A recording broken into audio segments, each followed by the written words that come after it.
Parehas na araw, mga kabante. Ako muli, ang D. Master Hans Kua. At ito ang ilan sa abang tips at palala para sa live na kay Bongga.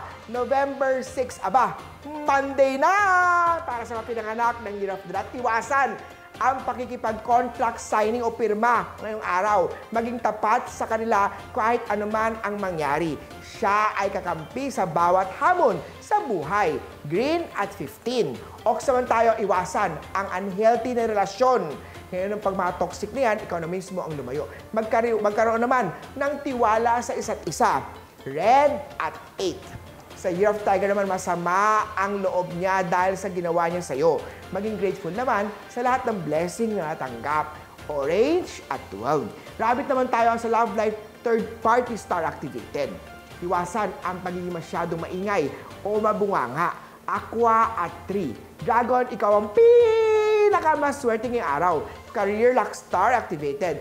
Huwag sumuko sa pagsubok, nararanasan dahil magkukayanin at malulusutan mo rin yan.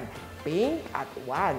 Sa snake, ipatingin o ipafeng shui ang bahay bago ito lipatan upang matulungan ng tamang direksyon ng gamit sa bahay or sa opisina man.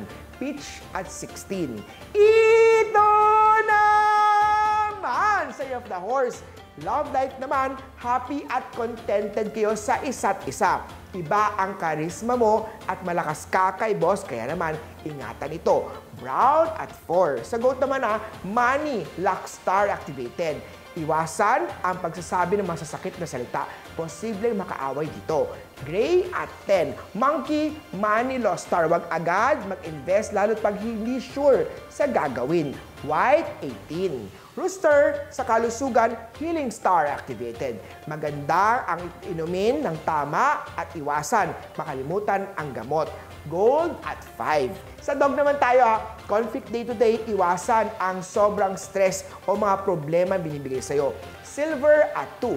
At sa Year of the Piggy, doble-doble ang money star. Happy pagdating sa love life. May travel star sa chart. Yellow, 11. Muli po, ito po'y magabay lamang ni Master Hans. Kayo pa rin po ang gumagawa ng swerte sa buhay. Dahil nasa palad ni Nasalalay ang tunay na tagumpay. Ako muli, si Master Hans Kua para sa hashtag Hansuwerte sa Abante!